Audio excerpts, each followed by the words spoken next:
नमस्कार दोस्तों, स्वागत है आपका अल्फा इंस्टीट्यूट में। हम लोग स्टार्ट कर रहे हैं सततता तथा अवकलनीयता के कुछ क्वेश्चंस। आगे बढ़ते हुए लेके चलते हैं अगले हम एक्सरसाइज में 5.6 क्लियर। और हम पिछले लेक्चर में आप लोग को बता दिए थे कि क्वेश्चन कैसे कैसे आने वाले हैं 5.6 में, है ना। 5.6 में जो भी क्वेश्चन है वो सारे के सारे क्वेश्चन बाबू प्रचाल समीकरणों पे आधारित है ना। किस पे आधारित है?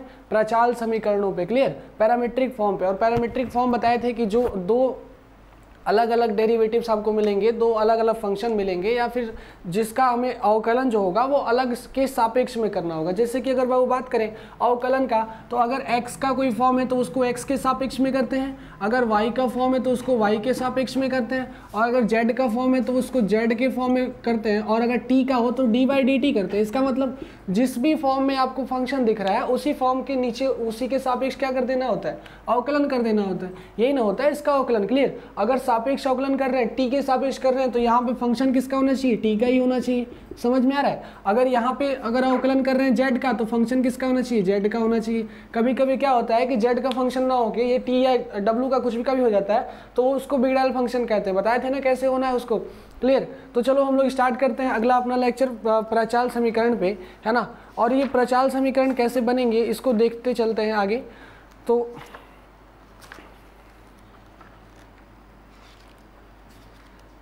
कर लेते हैं 5.6 का क्वेश्चन नंबर 1। इसमें सारे के सारे क्वेश्चन प्रचालिक ही हैं, मतलब पैरामीट्रिक ही हैं, और सब आपको जो है x और y के फॉर्म में नहीं, सब का सब आपको मिलेगा किसमें?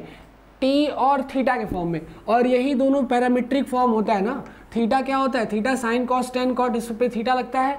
और t क्या होता है? t पैराबोलिक फॉर्म या पैरामीट्रिक फॉर्म कहते हैं ना उसको। चलो, तो उसके बाद हम लोग क्वेश्चन लेते हैं। क्वेश्चन नंबर पहला, एक्सरसाइज 5.6 का क्वेश्चन नंबर कौन सा? पहला। और इसमें लिखा हुआ है कि निम्नलिखित प्रश्न 1 से लेकर 10 तक x और y के दिए गए समीकरणों को एक दूसरे के प्राचालिक रूप में संबंधित हो तो प्राचालों का बिना विलोपन किए dy/dx ज्ञात करना है। बिना विलोपन किए मतलब बिना कोई अलग उसका पैरामीट्रिक फॉर्म निकाले dy/dx निकालना है। ऐसा क्वेश्चन पिछले लेक्चर में एक बताए थे, ठीक है। चलो उसी टाइप का एक और बताते हैं क्वेश्चन। जैसे y बराबर दिया है, इसमें y बराबर है 280 और x बराबर है 280 स्क्वायर और y बराबर है आपका 80 के पावर 4, क्लियर। 280 स्क्वायर और y बराबर है 80 के पावर 4, है ना। हमें क्या करना है? इसी का अवकलन करना है बिना प्राचालिक समीकरणों के विलोपन किए, ठीक है। तो विलोपन नहीं करना है, इसका मतलब कि इसको कोई अलग फॉर्म में नहीं मेजर करना है हमें। जो यहाँ पे फंक्शन दिया हुआ है, जो भी वेरिएबल फंक्शन दिया हुआ है, उसी के सापेक्ष अवकलन करना होगा। समझ में आ रहा है कि नहीं आ रहा है? अब देखो यहाँ पे, यह तो x का फॉर्म है 280 स्क्वायर और यहाँ पे y का फॉर्म है 80 के पावर 4। दोनों के दोनों का अगर हम लोग राइट हैंड साइड देखें तो दोनों एक ही वेरिएबल है ना। कौन है? t है कि नहीं है? इसका मतलब हम क्या लिख सकते हैं बाबू कि x तथा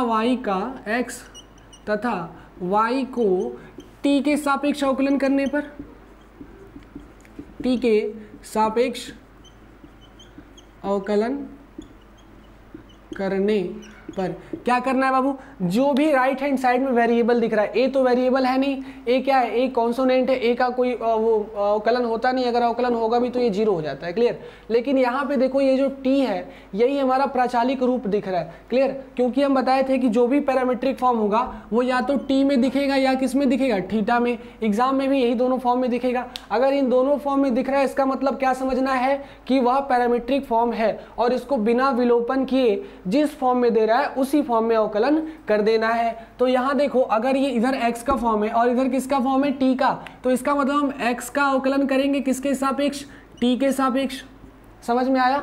x का अवकलन करेंगे t के सापेक्ष। तो इधर देखो, इधर क्या हो जाएगा? t के सापेक्ष जो इधर वाला फंक्शन है उसका भी तो अवकलन हो जाएगा। समझ में आ रहा है? इधर वाला फंक्शन भी t के सापेक्ष अवकलन हो गया और इधर वाला फंक्शन भी t के सापेक्ष अवकलन हो गया। इसी तरह यहां भी हो सकता है क्या? y का फंक्शन y बराबर 80 स्क्वायर, लेकिन हमको किसके सापेक्ष करना है? t के सापेक्ष। इसका मतलब इधर भी t के सापेक्ष और इधर भी t के सापेक्ष अवकलन। तो इधर ऊपर तो y है, कोई मतलब नहीं है, लेकिन हमको किसके सापेक्ष करना है? t के। समझ में आया? तो इधर हो जाएगा dy/dt और इधर बाबू क्या हो जाएगा? d/dt इंटू a t के पावर 4, क्लियर। a t के पावर क्या? 4। समझ में आ रहा है? ये टी वेरिएबल सेम, इधर भी टी वेरिएबल क्या हो गया, सेम। इसका मतलब यह बिगड़ैल फंक्शन नहीं है, सुधरा हुआ फंक्शन है, अवकलन होगा, है ना। अगर जो नीचे सापेक्ष में अवकलन किया जाता है, अगर वो दूसरा वेरिएबल हो, इधर दूसरा वेरिएबल हो, तो वो बिगड़ैल फंक्शन कहलाता है। जैसे इधर है कि नहीं है, वेरिएबल इधर टी के सापेक्ष कर रहे हैं, मिल रहा है हमको x, तो ये बिगड़ा हुआ है, इसको बाद इसको कुछ कर नहीं सकते, कोई भी इसका आंसर आएगा नहीं, तो ये dx/dt लिख दिया जाएगा ना। तो ये हो जाएगा dx/dt इज इक्वल टू, इधर देखो d/dt करना है 2at², तो 2a तो पूरा का पूरा कॉन्सोनेंट है ना, तो इसका तो अवकलन होगा नहीं, अगर अवकलन करेंगे भी तो 0 हो जाएगा, तो इसीलिए यह ऐसे ही छोड़ दो। और t² का जब अवकलन करेंगे तो पावर ऊपर है, नीचे आएगा, और एक पावर ऊपर से कम हो जाएगा, तो यह वाला आगे आ गया और t में से एक पावर कम हो गया। समझ में आ रहा है? 2 - 1 जैसे पीछे से करते आ रहे हैं, ये वाला पावर आगे आ जाएगा और इसमें जो भी पावर है उसमें से एक तो माइनस हो जाएगा। उसी तरह इधर भी करेंगे, इधर तो dy/dt दिख रहा है और इसके राइट हैंड साइड में क्या हो जाएगा, a ऐसे ही छोड़ दो, t के पावर 4 है ना, तो ये 4 क्या होगा, आगे चलाएगा मल्टीप्लाई में, पावर आगे चलाएगा मल्टीप्लाई में, और इसी पावर में से एक तो माइनस हो जाएगा, तो यहाँ हो जाएगा 4t के पावर 4 - 1। समझ में आया? अब देखो इधर देखो, जो कॉन्सोनेंट है मल्टीप्लाई कर लो, ये हो जाएगा 4at होगा ना, 2 - 1 1 होता है, 1 की कोई वैल्यू मतलब लिखते नहीं है ना, तो 4at, ये किसकी वैल्यू आ गई, dx/dt की, dx/dt is equal to 4at, और इधर क्या हो जाएगा 4at के पावर क्यूब, 4 में से एक घट जाएगा 3 हो जाएगा, तो इधर हो जाएगा dy/dt इक्वल टू 4at³। समझ में आया? अब इसको बना लो इक्वेशन नंबर फर्स्ट, इसको बना लो इक्वेशन नंबर सेकंड। अब हम ध्यान देते हैं कि क्वेश्चन में ऊपर चाहिए क्या, तो साफ साफ लिखा था हमको बिना विलोपन किए dy/dx की वैल्यू हमको चाहिए। अगर बाबू देखो dy/dx चाहिए, मतलब इसका भी ऊपर वाला फंक्शन चाहिए, इसका भी ऊपरे वाला चाहिए, नीचे वाला दोनों का नहीं होना चाहिए, लेकिन इधर तो है, क्लियर। तो नीचे वाला है तो करो क्या कि समीकरण 2 को 1 से भाग दे दो, हमें y ऊपर चाहिए ना, तो जो भी ऊपर चाहिए उसी को इसके बगल वाले में से भाग दे दो। समझ में आए? जैसे कि अगर हम ऐसे लिखे 5/3, तो क्या कहेंगे, 5 को 3 से भाग दिए ना, जो ऊपर रहेगा उसको भाग दिया जाता है, जो नीचे रहेगा उससे। तो यहाँ देखो ऊपर कौन रहना चाहिए, y, तो हम क्या कहेंगे, समीकरण 2 को समीकरण 1 से भाग देने पर, ठीक है, समीकरण 2 को समीकरण 1 से भाग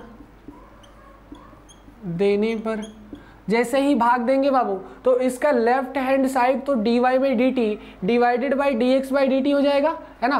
क्या हो जाएगा, dy/dt डिवाइडेड बाई dx/dt। देखो यहाँ पे इसका लेफ्ट हैंड साइड और इसका भी लेफ्ट हैंड साइड डिवाइड कर दो, तो इसका लेफ्ट हैंड साइड क्या है, dy/dt है ना, और इस फर्स्ट समीकरण का क्या है, dx/dt, तो बड़ा वाला बटा लगाओ और इसको भी डिवाइड कर दो। समझ में आया? तो इधर तो हो गया लेफ्ट हैंड साइड का डिवाइड, अब बचा राइट हैंड साइड का डिवाइड। तो अब क्या करेंगे, इसका राइट हैंड साइड पकड़ो, ऊपर लिखना है ना, क्योंकि 2 को 1 से भाग दे रहे हैं, तो दूसरे समीकरण का राइट हैंड साइड ऊपर लिखो 4at³, और पहले समीकरण का राइट हैंड साइड ठीक उसके नीचे लिख दो, तो 4at। क्लियर? अब यहाँ से क्या हो जाएगा कि यहाँ देखो समानुपात के नियम से सबसे नीचे वाला सबसे ऊपर आता है, बीच वाला बीच में जाता है कि नहीं, तो यह बना लेगा dy/dt डिवाइडेड बाई dx/dt। बन गया कि नहीं बन गया?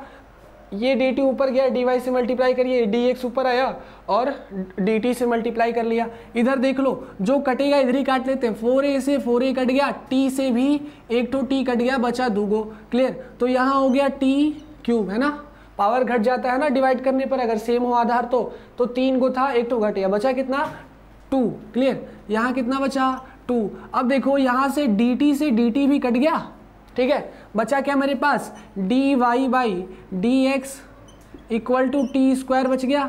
समझ में आया कि नहीं? आसान था ना एकदम।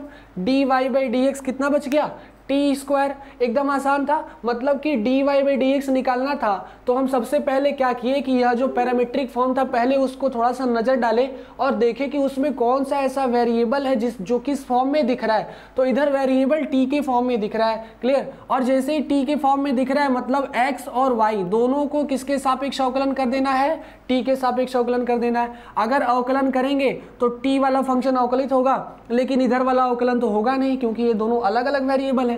तो जैसे है वैसे ही लिख दो, इधर वाला वेरिएबल हो गया, वैसे ही ये भी करो। उसके बाद 2 से 1 को डिवाइड करना है क्योंकि डी वाई ऊपर चाहिए, डी एक्स नीचे चाहिए। अगर 1 से 2 को करेंगे तो डी एक्स ऊपर हो जाएगा, डी वाई नीचे हो जाएगा, तो ये तो गलत हो जाएगा ना। तो इसलिए हमको क्या करना होगा, 2 को 1 से भाग देना होगा, डी टी से डी टी गायब और d Y by D x by का आंसर आ जाएगा। समझ में आया ऐसा क्वेश्चन, क्लियर है ना। अगर टी के फॉर्म में कोई भी पैरामीट्रिक फंक्शन आएगा तो आप लोग को ऐसे ही बनाना है, क्लियर है ना। चलो अब इसके बाद देखते हैं हम लोग इसका जस्ट अगला क्वेश्चन कि क्या फॉर्म है उसका, थोड़ा सा इससे अलग फॉर्म का क्वेश्चन देखते हैं। यह तो टी के फॉर्म में था और कैसे सॉल्व हुआ आप लोग देखे ही, क्लियर।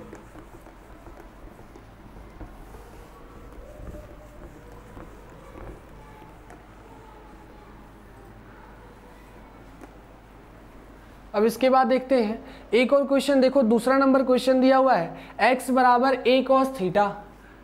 इसका प्रचालिक समीकरण अलग हो गया a cos थीटा और y बराबर दिया हुआ है a b cos theta, b cos theta. समझ में आया। यहाँ पर x बराबर दे दिया a cos थीटा और y बराबर क्या दे दिया, b cos थीटा। हमको इसे सॉल्व करना होगा और इसका हमें करना क्या है, अवकलन करना है। बिना विलोपन किए प्राचालिक समीकरण का बिना विलोपन किए हमको dy बाई डी एक्स का मान निकालना है, ठीक है। तो देखो यहाँ पे अगर हमको dy बाई डी एक्स निकालना है तो करेंगे क्या, वेरिएबल देखो यहाँ पर थीटा है, यहाँ पर भी थीटा है, मतलब राइट हैंड साइड में दोनों के दोनों का वेरिएबल जो है वो इनसे तो अलग है लेकिन खुद में सेम है। इसका मतलब हम x और y दोनों को किसके सापेक्ष अवकलन करेंगे, तो थीटा के सापेक्ष करेंगे। किसके सापेक्ष, थीटा के। समझ में आया। तो हम क्या करेंगे, इसको और इसको दोनों को थीटा, क्योंकि डिग्री भी थीटा भी एंगल, मतलब जो कोण होता है वो भी तो वेरिएबल होता है ना। कितना कोण है किसी को क्या पता, अगर थीटा लिख दिए तो क्या वो 1 डिग्री है, 2 डिग्री है, 3 डिग्री है, क्या पता, क्लियर। तो वो 360 डिग्री तक हो सकता है, इसलिए ये भी वेरिएबल है। तो वेरिएबल का तो हम अवकलन कर सकते हैं। समझ में आया। तो अवकलन जैसे ही करेंगे तो यहाँ पर थीटा है ना, क्लियर, थीटा है तो क्या लिखेंगे कि x तथा y को थीटा के सापेक्ष, समझ में आया, थीटा के सापेक्ष अवकलन करने पर, थीटा के सापेक्ष अवकलन कर देंगे क्योंकि दोनों का right hand side variable theta दिख रहा है, क्लियर। तो इधर हो जाएगा x तो ऐसे ही रहेगा क्योंकि इसको थीटा के सापेक्ष अवकलन कर रहे हैं तो यह इसका फोटो सेम सेम दिख नहीं रहा है तो x का अवकलन ये कर नहीं पाएगा। लेकिन जब इसका राइट हैंड साइड में डी बाई डी थीटा करेंगे a cos थीटा का तो कुछ ना कुछ तो वेरिएबल होने वाला है, वेरिएशन होने वाला है, क्योंकि यह भी थीटा यह भी थीटा, इसका मतलब अवकलन हो सकता है, इसका नहीं हो सकता है, क्लियर। ये ऐसे का ऐसे ही रहेगा। इसी तरह अगर y में भाग देंगे तो क्या मिलेगा, D Y by D theta बराबर D by D theta B cos theta. समझ में आया। डी बाई डी थीटा क्या हो जाएगा, बी कॉस थीटा। अब हमें क्या करना है, इसका अवकलन करना है, क्लियर। अब देखो यहाँ पर D by D theta A cos theta है, क्लियर। तो ए तो वेरिएबल है, सॉरी कॉन्सोनेंट है, इसका अवकलन होगा नहीं। अवकलन किसका होगा, कॉस थीटा का, है ना। तो जब कॉस थीटा का अवकलन करेंगे तो यह क्या हो जाएगा, माइनस ए साइन थीटा हो जाएगा। क्या, कॉस थीटा का अवकलन क्या होता है, माइनस साइन थीटा। तो यह d x by D theta क्या मिलेगा हमको, d x by D theta बराबर माइनस ए साइन थीटा। वैसे ही जब d Y by D theta निकालेंगे तो इसका भी बाबू क्या हो जाएगा, बी तो वैसे ही छूट जाएगा और कॉस थीटा का अवकलन करेंगे तो क्या हो जाएगा, माइनस बी साइन थीटा। समझ में आया। अब बना लो इसको इक्वेशन नंबर 2 और इसको बना लो इक्वेशन नंबर 1, फिर वही रूप दिख गया। हमको चाहिए d Y by D x. इसका मतलब ये दोनों गायब होने वाला है। कब होने वाला है, जब इसको इससे भाग देंगे। इसका मतलब समीकरण 2 को समीकरण 1 से भाग देंगे तभी ये होगा, क्लियर। तो हमें क्या करना है, अब समीकरण 2 को 1 से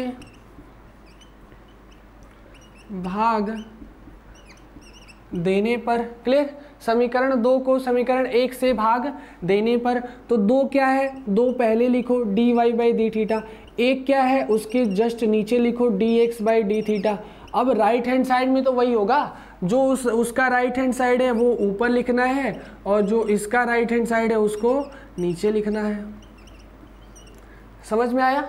ये हो गया दूसरा समीकरण, ये हो गया पहला समीकरण, दोनों को क्या किए, डिवाइड कर दिए। ठीक है, तो अब जैसे ही डिवाइड करेंगे तो यहाँ देखो क्या हो जाएगा, ये फिर थीटा से थीटा कट जाएगा, जैसे पहला रूप दिखाए थे, टी से ऊपर जाएगा, टी से टी कट जाएगा, ये dx आके अंदर मल्टीप्लाई है ना। और यहाँ देखो साइन थीटा से साइन थीटा कट गया, माइनस से माइनस कट गया, क्लियर। क्या बचा हमारे पास, क्या आंसर है बाबू, यहाँ बचा dy, ये dx इसमें जाके मल्टीप्लाई कर लेगा तो हो जाएगा dy by dx is equal to कितना बच गया हमारे पास, b बाई ए, क्या हो गया, b बाई ए, और यही हमारा इक्वेशन बन गया कि नहीं, आंसर आ गया ना, dy बाई dx बराबर क्या हो गया, b बाई ए। क्लियर, कोई डाउट इसमें? एकदम आसान है ना क्वेश्चन। करना क्या है कि जो थीटा दिख रहा है उसी के सापेक्ष अवकलन हमको करना होगा, है ना, बस इतना समझ लेना है और उसके बाद दोनों को डिवाइड कर देना है, हमारा आंसर मिल जाएगा dy बाई dx का।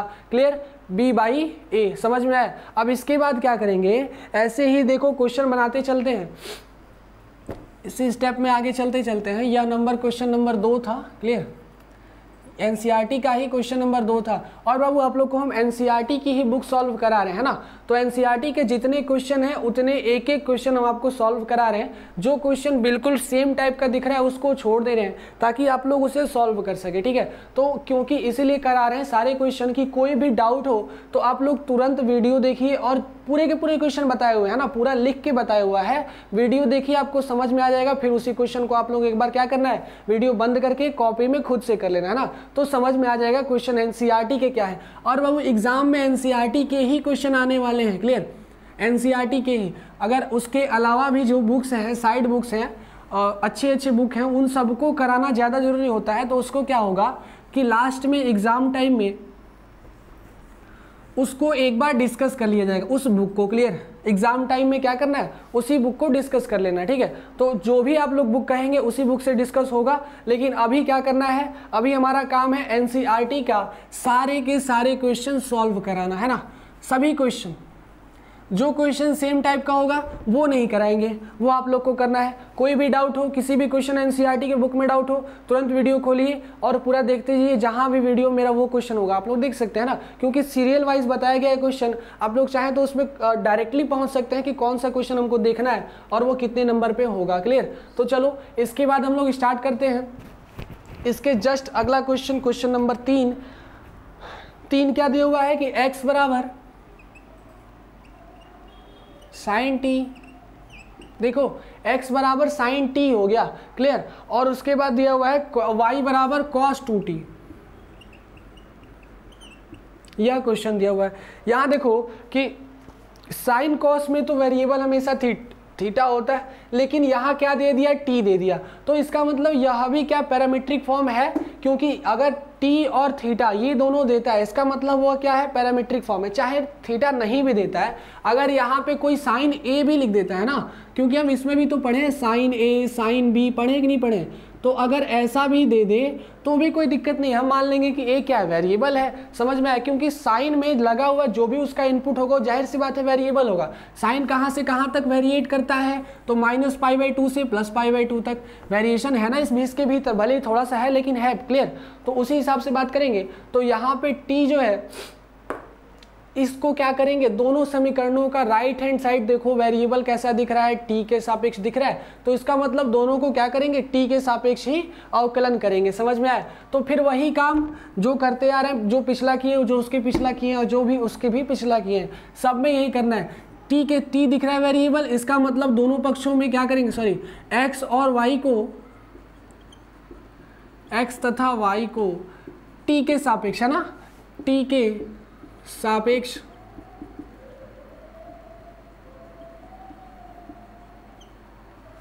अवकलन करने पर, टी के सापेक्ष अवकलन करेंगे तो इधर देखो वेरिएबल जो है टी के सापेक्ष कर रहे हैं ना, और यहाँ पे दूसरा चीज़ दिख रहा है तो इसका तो अवकलन होगा नहीं, जैसे है वैसे का वैसे ही लिख दिया जाएगा। लेकिन इसके राइट हैंड साइड में हम अवकलन कर सकते हैं ना, क्योंकि हमारा जो फंक्शन है वो भी टी का है और हम करके इसके सापेक्ष रहे हैं, टी के ही सापेक्ष कर रहे हैं, मतलब इसका हम अवकलन कर सकते हैं। और उसके बाद फिर बात करें इधर का, तो इधर y जो है ये t का कोई फंक्शन है नहीं, तो जैसे है वैसे ही लिख देंगे। और इसके राइट हैंड साइड में देखो तो cos 2t है, इसका मतलब इसका अवकलन हम लोग कर सकते हैं ना, कर सकते हैं ना। तो चलो अब यह हो जाएगा dx/dt, और ये साइन टी का टी के सापेक्ष अवकलन करेंगे तो जैसा साइन थीटा का थीटा के सापेक्ष होता है, जैसा साइन एक्स का एक्स के सापेक्ष होता है, वैसा ही साइन टी का टी के सापेक्ष होगा। तो साइन टी का टी के सापेक्ष करेंगे तो कॉस टी हो जाएगा, समझ में आया, कॉस टी है ना। और कुछ आगे नहीं करेंगे dt/dx, क्योंकि हम अगर x के सापेक्ष करते तब करते हैं ना, तब क्या कहते, जैसे कि मान लो कि यही क्वेश्चन ऐसे लिखा होता कि d/dx साइन टी, पहले भी करा चुके हैं श्रृंखला विधि से। अगर ऐसा लिखा है, यहाँ पर हम किसी और वेरिएबल के सापेक्ष वो कर रहे हैं अवकलन, और यहाँ पे कोई और वेरिएबल दिख रहा है, तो हम क्या करते हैं कि इस पहले तो इसका अवकलन कर लेते हैं टी के ही सापेक्ष, मन में मान लेते हैं कि यह क्या होगा, टी के सापेक्षी अवकलन होगा, तो ये हो गया कॉस टी। लेकिन असल में ये है नहीं, तो इसका मतलब फिर इस टी का भी श्रृंखला विधि से अवकलन करते हैं तो dt/dx हो जाता है। लेकिन ये कब होता है, जब यहाँ पे वेरिएबल अलग अलग हो, यहाँ वेरिएबल दोनों सेम है ना, सेम है, तो इसका मतलब यह काम नहीं होगा। क्लियर, डायरेक्टली क्या हो जाएगा cos t, भूल के भी नहीं लिखना है dt/dx, क्योंकि वह x के सापेक्ष होता है, हमें क्या करना है t के सापेक्ष करना है, तो बस sin t को डायरेक्टली क्या हो जाएगा cos t। और फिर उसके बाद इधर का करेंगे काम, तो इधर भी वही होगा dy/dt। और देखो जैसे sin x cos x सबका करते हैं, वैसे ही cos 2t का करेंगे। अगर cos 2t का करेंगे तो क्या होता है, यह वेरिएबल आगे आता है, इसके पास जो इनपुट है वह आगे आएगा 2, और फिर cos का हो जाएगा तो क्या हो जाएगा 2 sin 2t, लेकिन cos का हो रहा है ना तो ये माइनस में हो जाएगा, तो यहाँ पे वैल्यू क्या आएगा -2 sin 2t। क्लियर, क्या हो जाएगा -2 sin 2t, समझ में आया। अब उसके बाद देखो अब क्या करेंगे, चलो अब इसको बना लो इक्वेशन नंबर 2 और इसको बना लो इक्वेशन नंबर 1, जैसे हर बार करते आ रहे हैं, क्योंकि अब इसके बाद तो कुछ बचा नहीं है करने के लिए। cos 2t का क्या हुआ 2 sin 2t, यह 2 आगे आ जाता है और फिर इसके बाद भी 2 लगता है। क्लियर, तो 2 sin 2t। अब इसके बाद इसका अवकलन करेंगे, देख लो अगर ये ना समझ में आए तो फिर समझा दे, ये श्रृंखला विधि है। क्लियर, cos t का करते हैं तो sin 2t आता है, माइनस sin 2t आता है, फिर श्रृंखला विधि से 2t का करते हैं तो 2 आता है, वही आगे मल्टीप्लाई होता है। क्लियर, देखो जैसे कि ये cos 2t है ना, d/dt करना है, तो देखो ये तो इसका इनपुट बिगड़ा हुआ है ना, बताए थे अगर इनपुट बिगड़ायल हो तो इसको दूसरा वेरिएबल मान लो, चलो नहीं मानते, मान लिए कि ये sin t का ही फंक्शन है, तो यह तो सॉरी cos t का, तो यह तो हो जाएगा sin 2t, आंख मूंद के यही होगा। क्लियर, और उसके बाद जब इनपुट जब बिगड़ैल है तो उसको भी टी के सापेक्ष करेंगे ना, ठीक इससे मल्टीप्लाई में, तो जब 2t का अवकलन करेंगे तो 2 मिलेगा, और यही तो फंक्शन लिखे है 2 sin 2t। समझ में आया कि नहीं है। अब क्या करेंगे, समीकरण 2 को 1 से भाग देने पर, क्लियर, समीकरण 2 को समीकरण 1 से भाग देने पर, तो जब समीकरण 2 को 1 से भाग देंगे तो बाबू क्या होगा, ये वाला ऊपर लिखा जाएगा और ये वाला क्या नीचे लिखा जाएगा, है ना। तो इधर हो जाएगा dy/dt अपॉन dx/dt, dx/dt, या पूरा फंक्शन क्या हो गया, ऊपर वाला ऐसे लिख दी, नीचे वाला इधर, तो उसका भी ऊपर वाला ऊपर रहेगा और नीचे वाला इसका नीचे रहेगा। समझ में आया। अब देखो t से t कट गया, dx ऊपर चला आया, और इसको काटने का तरीका क्या है, इसमें तो अभी कुछ कट नहीं रहा है, लेकिन sin 2t का फार्मूला बाबू हम लोग जानते हैं। sin 2t ट्रिग्नोमेट्रिक फंक्शन में क्या होता है, sin 2x ले लो, sin 2x बराबर क्या होता है 2 sin x cos x, x की जगह t हो तो 2 sin t cos t, तो यहाँ क्या हो जाएगा sin 2t का 2 sin t cos t।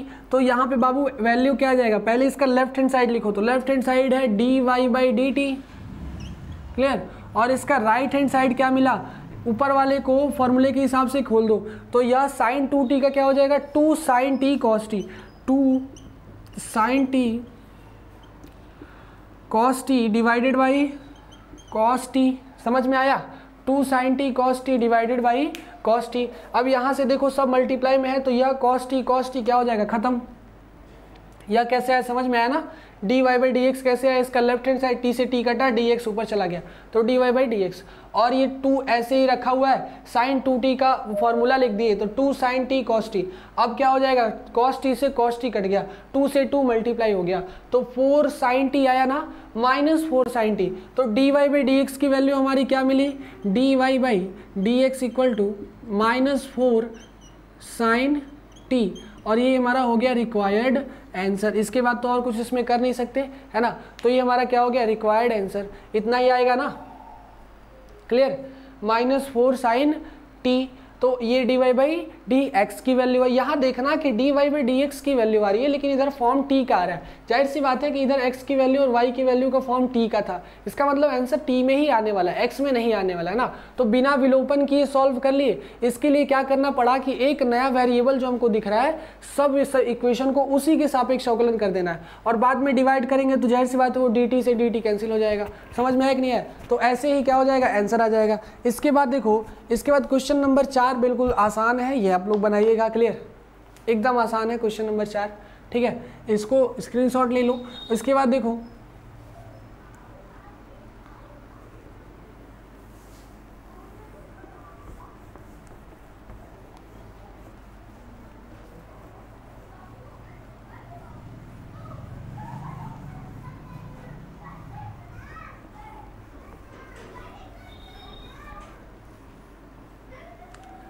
इसके बाद जस्ट इसके आगे वाला क्वेश्चन नंबर 4 बहुत आसान है, हम लिख दे रहे हैं, करना आप लोग को, ठीक है।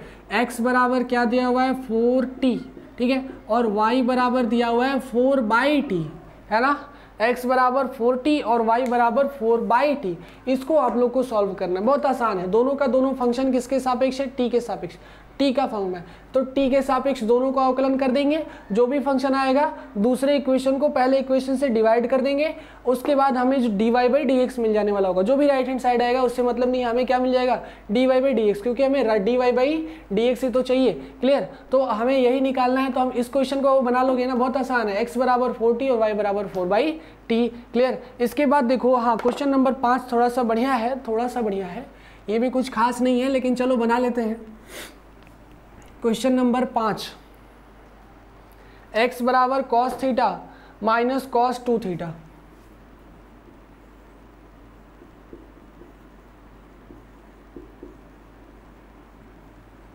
ठीक है।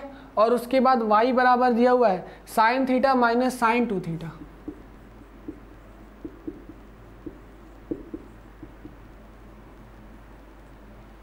ठीक। x का भी फॉर्म मिल गया और y का भी।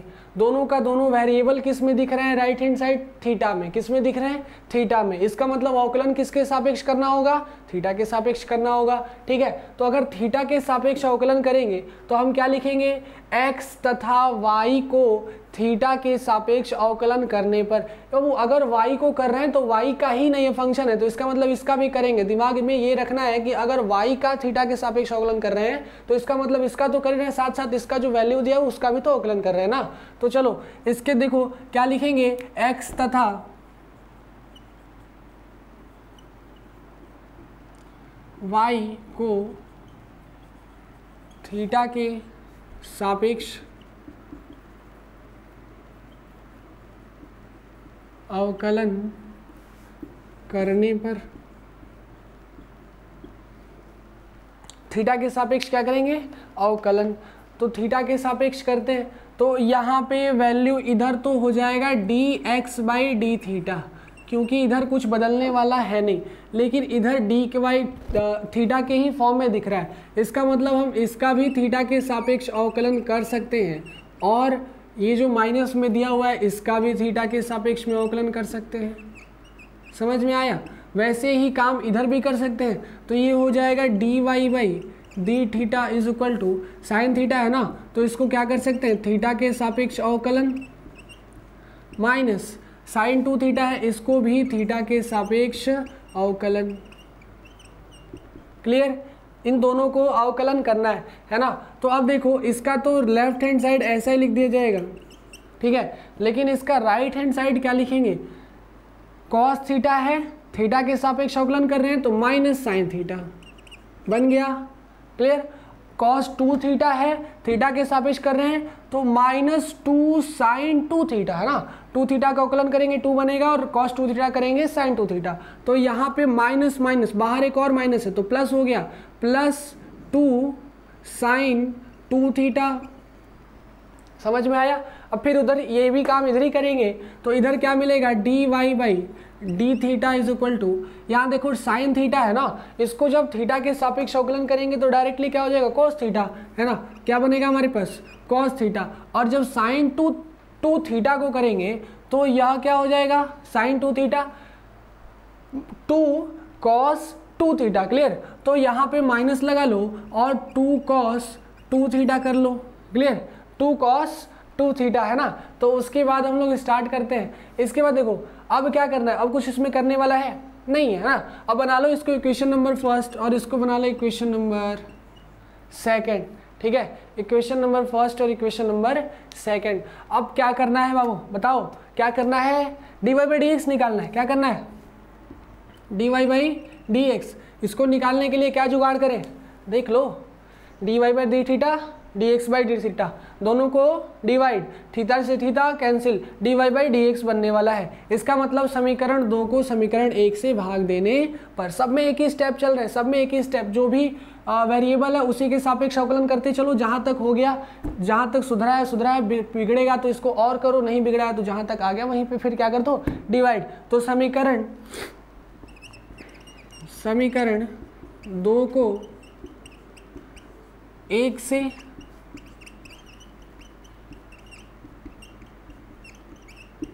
भाग देने पर, तो जब 2 को 1 से भाग देंगे तो इधर क्या हो जाएगा, D Y by D theta divided by D x by D theta, clear. और इधर क्या हो जाएगा, उसका राइट हैंड साइड लिखो तो cos theta minus 2 cos 2 theta divided by इधर क्या हो जाएगा, minus sine theta plus 2 sine 2 theta. समझ में आया। अब यहाँ से क्या करना है, वही काम, डी थीटा से d theta cancel, D Y by D x. और इधर क्या कर सकते हैं बाबू, देखो इधर क्या कर सकते हैं, कुछ करने वाला है, कितना ही आंसर है, क्लियर। तो यहाँ देखो, यहाँ पे थीटा से थीटा कैंसिल, ठीक है, वैल्यू क्या मिलेगी हमको, D Y by D X मिल गया, लेफ्ट हैंड साइड जो हमको चाहिए वो मिल गया। अब राइट हैंड साइड में इसके साथ कुछ खिलवाड़ कर सकते हैं, तो अब वो कॉस 2 थीटा की वैल्यू रखेंगे तो कॉस 2 थीटा की वैल्यू कितनी होती है, एक होता है 1 माइनस 2 साइन स्क्वायर थीटा, एक होता है 2 कॉस स्क्वायर थीटा माइनस 1 और एक होता है cos square theta minus sine square theta, clear. तो कुछ भी रखें तो इसमें कुछ कटने वाला है नहीं, तो इसका मतलब फालतू में इसमें रखने का कोई वैल्यू मतलब नहीं है, इसको डायरेक्टली यहीं पर आंसर लिख दो। तो ये हो जाएगा cos theta minus 2 cos 2 theta divided by minus sine theta plus 2 sine 2 theta. यही हमारा क्या हो जाएगा, रिक्वायर्ड आंसर हो जाएगा, है ना। इसके बाद इसमें और कुछ करना है नहीं, क्लियर। अगर वैल्यू रखते हैं वो जो कॉस 2 थीटा का क्या मान कितने होते हैं, 3, तो अगर तीनों को रख भी दें तो कोई फ़ायदा है नहीं, क्लियर, कोई मतलब नहीं है, इसको ऐसे ही लिख दो तो भी कोई प्रॉब्लम नहीं है, क्लियर। तो सही है आंसर, ठीक है, हमारा आंसर आ गया, रिक्वायर्ड आंसर हमारा यही है, ठीक है। तो अगर फंक्शन ऐसा दिखेगा तो क्या करना है, कैसे अवकलन करना है, समझ में आया। अगर थीटा वेरिएबल है तो थीटा के सापेक्ष ही अवकलन करेंगे और उसके बाद दोनों को भाग दे देंगे, हर बार वही काम कर रहे हैं, दोनों को भाग दे देंगे, तो भाग देने पर जो आंसर आएगा वही हमारा क्या हो जाएगा, रिक्वायर्ड आंसर। अगर उसमें कुछ कटने वाला है तो काट लो और जुटने वाला है जोड़ लो, लेकिन ना तो कुछ उसमें कटेगा ना ही कुछ जुटेगा, तो इसलिए उतना ही हमारा आंसर हो जाएगा, ठीक है। इसके बाद देखो, इसके बाद और कोई क्वेश्चन लेते हैं, क्वेश्चन नंबर 6 लेते हैं, क्वेश्चन नंबर कौन सा, 6 नंबर, ठीक है। चलो देखते हैं ये कैसे सॉल्व होगा।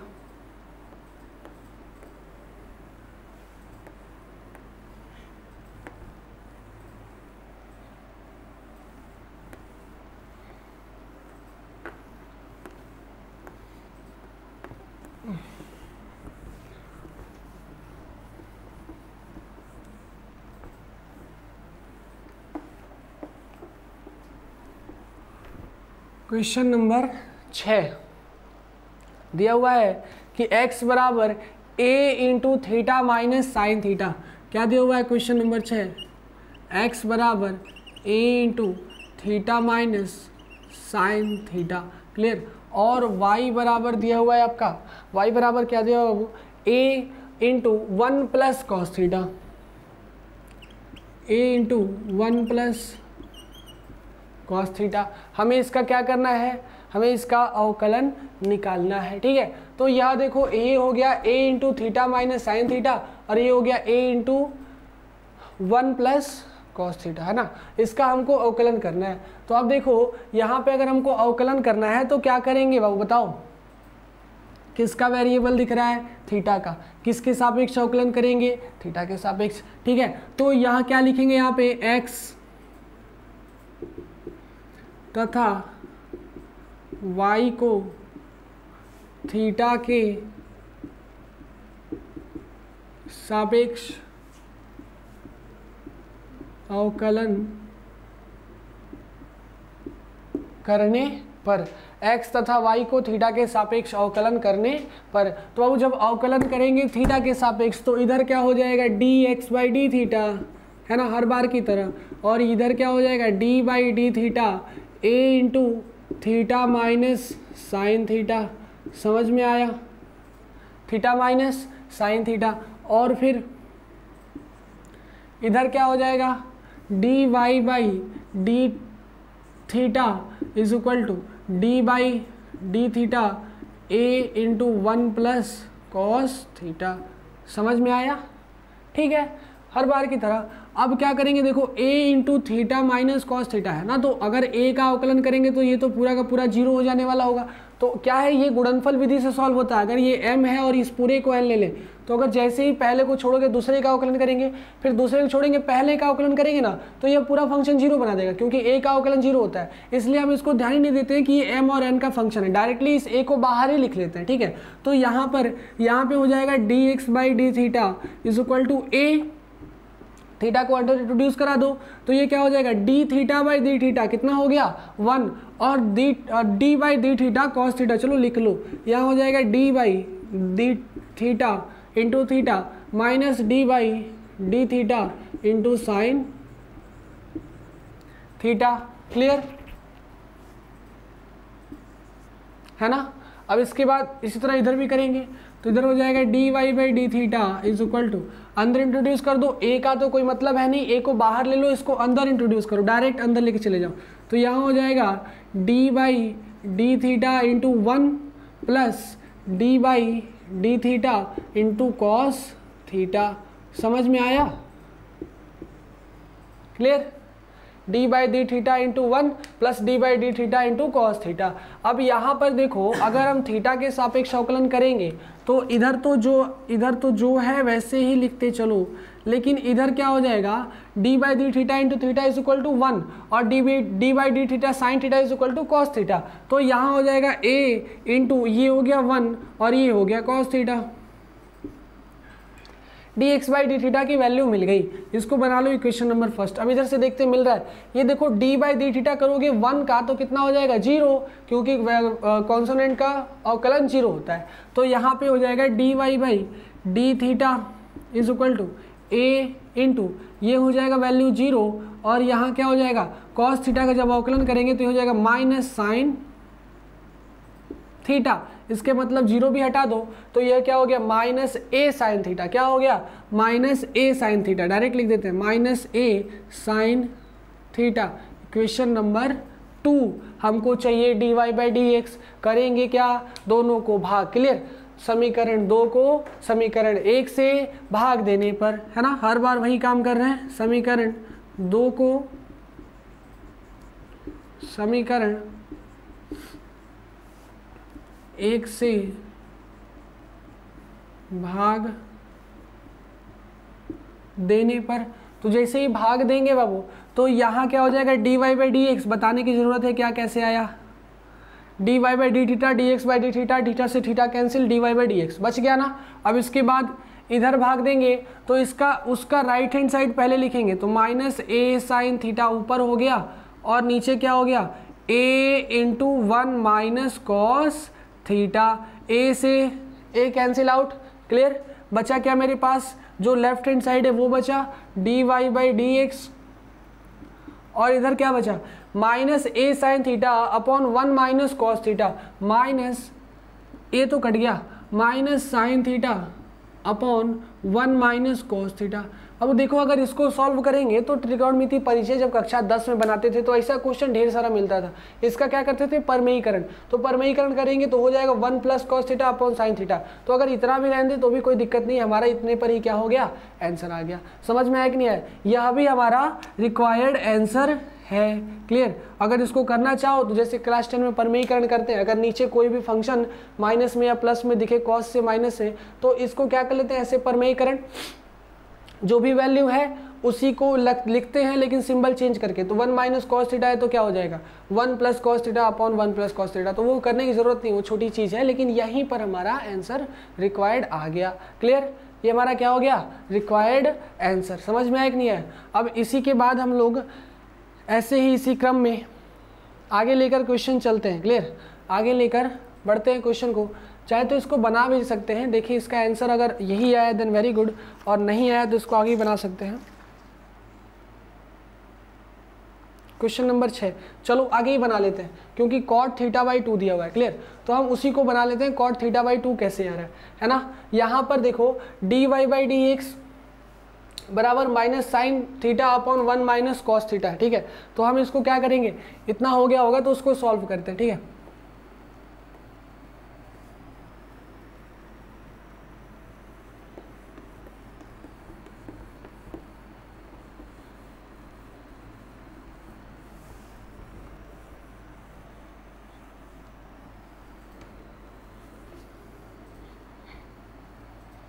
चलो देखो यहाँ से सॉल्व करने के कई सारे तरीके।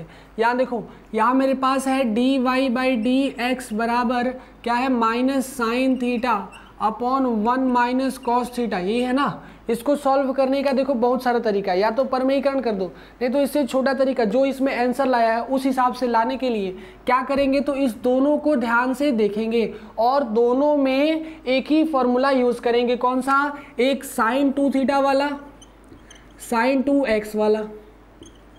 साइन 2x बराबर क्या होता है 2 साइन x और क्या होगा कॉस x। अगर ये बताओ कि इस 2 को हटा दे उधर तो सब में इनपुट में डिवाइड हो जाएगा, तो यहाँ पे साइन x बराबर क्या मिलेगा 2 sine x by 2 into cos x by 2। ध्यान देना कि इनपुट में 2 लगा हुआ है, जब इधर आएगा तो डिवाइड में इनपुट सही होगा। तो इसका मतलब साइन थीटा की वैल्यू क्या लिख सकते हैं 2 sine theta by 2 into cos theta by 2। और इसी हिसाब से देखो यहाँ पे कॉस थीटा है ना, तो ये वाला फंक्शन बाबू बहुत ध्यान से याद रखना। एनडीए, एयरफोर्स, नेवी सब में ये सब क्वेश्चन भी पूछता है। ठीक है ना, ये डायरेक्टली इसका भी आंसर दे देगा कि इसका कैसे आएगा ना, ऑप्शन मिल में नहीं करेगा।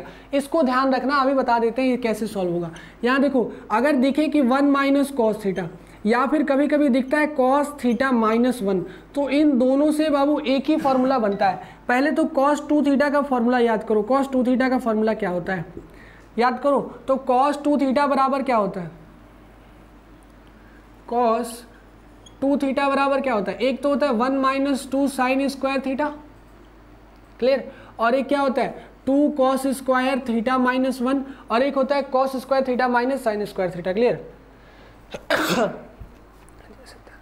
तो देखो एक होता है क्या cos square theta minus sine square theta. यहाँ पे ध्यान क्या देना है कि अगर कॉस थीटा 1 में से घटा है, क्या हुआ है 1 में से घटा है, तो इसमें से कौन सा वाला ऐसा फंक्शन लें जिससे ये वाला 1 जो है इसमें से गायब हो जाए। अगर देखो ये वाली वैल्यू उठा के यहाँ रखेंगे, क्लियर, ये वाली वैल्यू रखेंगे तो यहाँ माइनस इसको भी प्लस कर देगा, तो ये 1 + 1 2 1 हो जाएगा, मतलब 2 हो जाएगा। तो मतलब यह जो फंक्शन है इसको बड़ा कर देगा। हमको क्या करना है, इसको छोटा करना है, मतलब 1 इसमें से भगाना है। तो भगाने के लिए देखो यह है 1 माइनस कॉस थीटा, यहाँ देखो 1 माइनस 2 साइन स्क्वायर थीटा। यहाँ पर क्या करना है, अगर ये बताओ कि 2 थीटा यहाँ से हटा दिए तो इधर डिवाइड हो जाएगा 2 से। क्लियर? इधर से इनपुट में से 2 हटाए तो क्या हो जाएगा 1 minus 2 sine square theta by 2 और 2 कॉस स्क्वायर थीटा बाई 2। अगर एक में से कॉस थीटा घटा है तो हम क्या लिखेंगे 1 minus 2 sine square theta by 2। इससे हमको फायदा क्या होगा बाबू कि ये जब माइनस अंदर इंट्रोड्यूस करेगा तो क्या बनाएगा 1 minus 1 plus 2 sine theta by 2। यहाँ देखो 1 से 1 कट गया ना, इसका मतलब हमको एक सिंपल वैल्यू मिला, अगर इसको यहाँ रख देंगे तो कुछ कट जाएगा, है ना, इसीलिए इसका यूज़ करते हैं, ये ध्यान रखना, इसीलिए इस फंक्शन का ऐसे यूज़ करते हैं। अगर कहीं तुमको ऐसा फोटो दिख रहा है cos थीटा -1, तो वहाँ लिखना 2 cos स्क्वायर थीटा -1, और फिर उसके बाद यहाँ भी क्या हो जाएगा -1, नहीं फिर भी तो गड़बड़ हो गया, ये -2 हो जाएगा। मतलब कि अगर यहाँ पे प्लस कर दे, क्लियर, तुमको ऐसा फंक्शन दिखे कि 1 + cos थीटा, तो इसको कैसे सॉल्व करना है, इसमें से भी 1 हटाना है ना, तो 1 हटाने के लिए क्या लिखेंगे 1 + 2 cos स्क्वायर थीटा बाई 2 -1, देखो 1 से 1 कट गया, बचा गया 2 cos स्क्वायर थीटा बाई 2। तो ऐसा काम हम तभी करते हैं जब इसमें क्या हो, ऊपर से कुछ काटना हो। तो इसका मतलब साइन थीटा की वैल्यू ये वाला रख दो और कॉस थीटा की वैल्यू ये वाला रख दो, क्लियर। तो यहाँ क्या हो जाएगा -2 sin theta by 2 into cos theta by 2 divided by, यहाँ देखो 1 - cos थीटा है ना, तो cos 2 थीटा का फॉर्मूला लिखना है, लेकिन 2 जाके डिवाइड कर देना है। तो यहाँ हो जाएगा 1 - कौन सा वाला रखना है, cos अगर माइनस में है तो कौन सा वाला रखना है, साइन वाला। अगर cos प्लस में है तो कौन सा रखना है, cos वाला। याद रखना, अगर cos प्लस में है 1 से जुड़ा हुआ है तो cos वाला रखेंगे, अगर 1 से घटा हुआ है तो साइन वाला रखेंगे, क्योंकि cos 2 थीटा का दोनों फार्मूला होता है। यहाँ क्या हो जाएगा 1 - 2 sin स्क्वायर थीटा बाई, एक 1 पहले से ही माइनस है और एक cos 2 थीटा वाला माइनस आ गया, ठीक है। तो अब यहाँ पर क्या मिलेगा आपको -2 sin theta by 2 into cos theta by 2 divided by क्या हो जाएगा 1 - 1 + 2 sin स्क्वायर थीटा बाई 2। यहाँ से 1 से 1 कट गया। अब देखो यह कटने के लिए तैयार हो गया, जब तक कुछ जुड़ा हुआ था तब तक यह ऊपर से नहीं कट सकता था, लेकिन जैसे ये खत्म हुआ अब इसमें से कुछ भी चाहो, जो चाहो सो काट सकते हो। 2 से 2 कट गया, साइन स्क्वायर थीटा से ये पूरा साइन थीटा कट गया, मतलब बचा cos theta upon sine theta, किसमें, माइनस में। क्या बचा -cos थीटा बटा थीटा बाई 2 बटा साइन थीटा बाई 2, क्या हो गया -cot थीटा बाई 2। और यही हमारा आंसर किताब में दिया हुआ है। कैसे आया, समझ में आया ना, कैसे आया समझ में आया, थोड़ा सा लॉजिकल है। यहाँ भी आंसर छोड़ सकते थे, हम छोड़ रहे थे, लेकिन जब आंसर देखे तो वो ये वाला था, तो इसलिए हम क्या किए कि यह सॉल्यूशन करना पड़ा हमको। क्या किए कि साइन थीटा को साइन 2 थीटा वाला फॉर्म बना लो, 2 sin थीटा cos थीटा, और फिर -2 cos 1 - cos थीटा को क्या कर लो 1 - 1 - 2 sin स्क्वायर थीटा बाई 2। तो यहाँ से माइनस से माइनस कैंसिल हो गया, क्या बचा 2 sin square theta by 2, square से स्क्वायर गया, 2 से 2 गया, sine cos theta by sine theta, क्या बन गया हमारा cot थीटा। समझ में आया, क्या बन गया हमारा cot थीटा, क्लियर। ऐसा क्वेश्चन कभी भी आए तो बना लोगे ना। तो अगर प्राचालिक समीकरण के क्वेश्चन दे तो उसको करने के लिए सबसे पहला काम क्या करना है कि वह किस फॉर्म में क्वेश्चन दिया है वह ध्यान रखना है, ठीक है। किस फॉर्म में वह क्वेश्चन दिया है इस बात को हमेशा ध्यान में रखना है, क्लियर। चलो अब इसके बाद देखो ऐसे ही क्वेश्चन जो है आगे बढ़ते चलेंगे हम लोग, और बस आधा और बचा है, 10 है, 6 करा दिए गए, आधे और बचे हैं ना, तो क्लियर। तो आधे और क्वेश्चन अगले लेक्चर में करा दिया जाएगा, ठीक है ना। अभी हम लोग इतना ही रहने देते हैं, थैंक यू।